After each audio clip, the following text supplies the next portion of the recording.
Assalamualaikum warahmatullahi wabarakatuh. Pada kesempatan kali ini kami akan menjelaskan materi tentang penegakan dan perlindungan hukum. Hakikat perlindungan dan penegakan hukum. Menurut Andi Hamzah, seorang guru besar dalam ilmu hukum pidana, perlindungan hukum dimaknai sebagai daya upaya yang dilakukan secara sadar oleh setiap orang maupun lembaga pemerintahan dan swasta yang bertujuan mengusahakan pengamanan, penguasaan dan pemenuhan kesejahteraan hidup sesuai dengan hak-hak asasi yang ada. Di Indonesia, hak atas kekayaan intelektual juga diberikan perlindungan hukum. Peraturan mengenai hak atas kekayaan intelektual meliputi hak cipta dan hak atas kekayaan industri.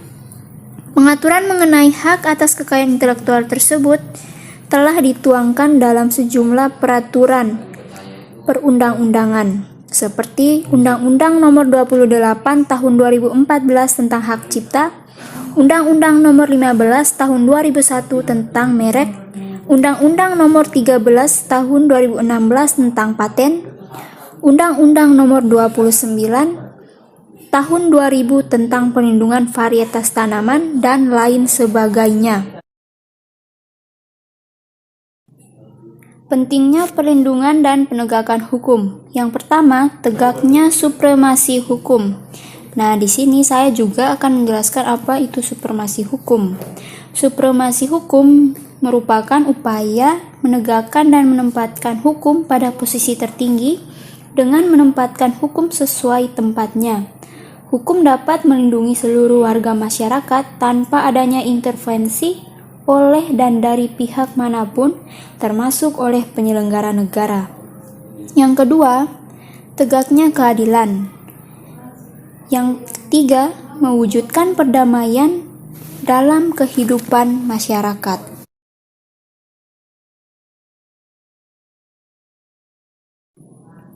Peran lembaga penegak hukum dalam menjamin keadilan dan kedamaian. Peran lembaga penegak hukum yang pertama adalah peran Kepolisian Republik Indonesia. Tugas utama polisi adalah memelihara keamanan dalam negeri. Polisi merupakan garda terdepan dalam proses penegakan hukum di Indonesia sebelum jaksa dan hakim.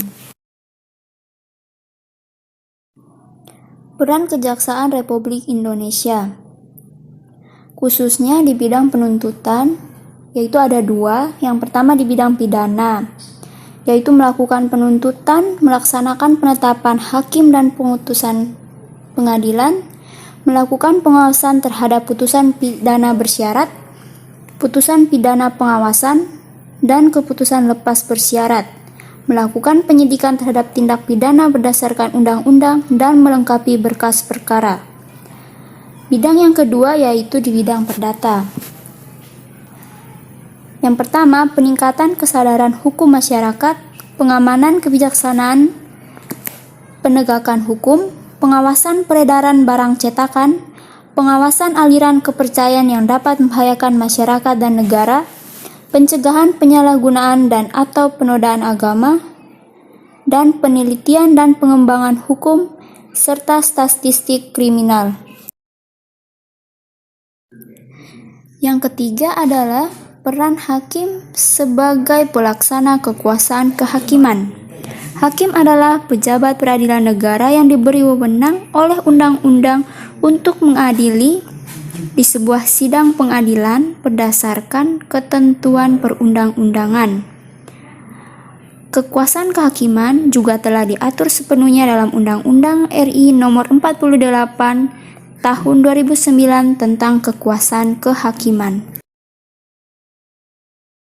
Yang keempat adalah peran advokat dalam penegakan hukum. Nah, pasti kalian udah tahu kan advokat itu apa?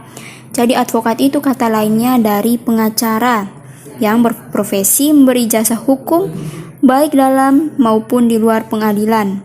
Jasa hukum yang diberikan berupa memberikan konsultasi hukum, bantuan hukum, menjalankan kuasa, mewakili, membela, mendampingi, dan melakukan tindakan hukum. demi tegaknya keadilan berdasarkan hukum untuk kepentingan masyarakat pencari keadilan, termasuk usaha memberdayakan masyarakat dalam menyadari hak-hak fundamental mereka di depan umum. Yang kelima, ada peran Komisi Pemberantasan Korupsi atau sering yang kita kenal dengan sebutan KPK. Jadi KPK itu merupakan komisi yang dibentuk pada tahun 2003 berdasarkan Undang-Undang RI Nomor 32 Tahun 2002 tentang Komisi Pemberantasan Tindak Pidana Korupsi.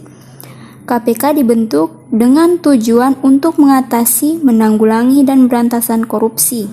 Untuk mencapai tujuan tersebut, KPK mempunyai tugas sebagai berikut. Kita bisa lihat di sini, tugas KPK dalam berantas korupsi itu ada 3. Yang pertama, koordinasi dengan instansi yang berwenang melakukan pemberantasan tindak pidana korupsi. Yang kedua, melakukan penyelidikan, penyidikan, dan penutupan terhadap tindak pidana korupsi. Yang ketiga adalah melakukan tindakan-tindakan pencegahan tindak pidana korupsi.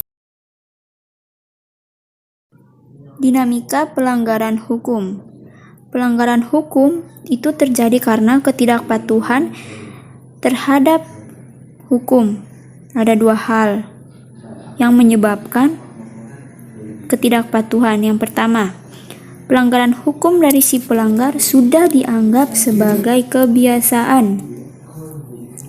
Yang kedua, hukum yang berlaku sudah tidak sesuai lagi dengan tuntutan kehidupan. Nah, di sini ada beberapa contoh perilaku yang biasa kita lakukan di rumah, di sekolah, masyarakat, bangsa, dan negara yang bertentangan dengan aturan. Kita lihat dalam lingkungan keluarga. Contohnya, mengabaikan perintah orang tua, mengganggu kakak atau adik yang sedang belajar, ibadah tidak tepat waktu, dan yang kita lihat lagi di lingkungan sekolah. Ada menyontek saat ulangan, datang sekolah terlambat, dan bolos mengikuti pelajaran. Selanjutnya, contoh di lingkungan bangsa dan negara.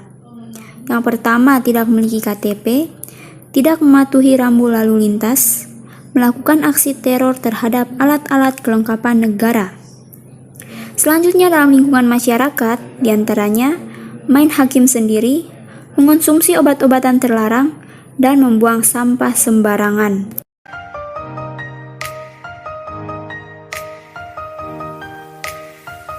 Sekian penjelasan materi tentang penegakan dan pelindungan hukum dari kami.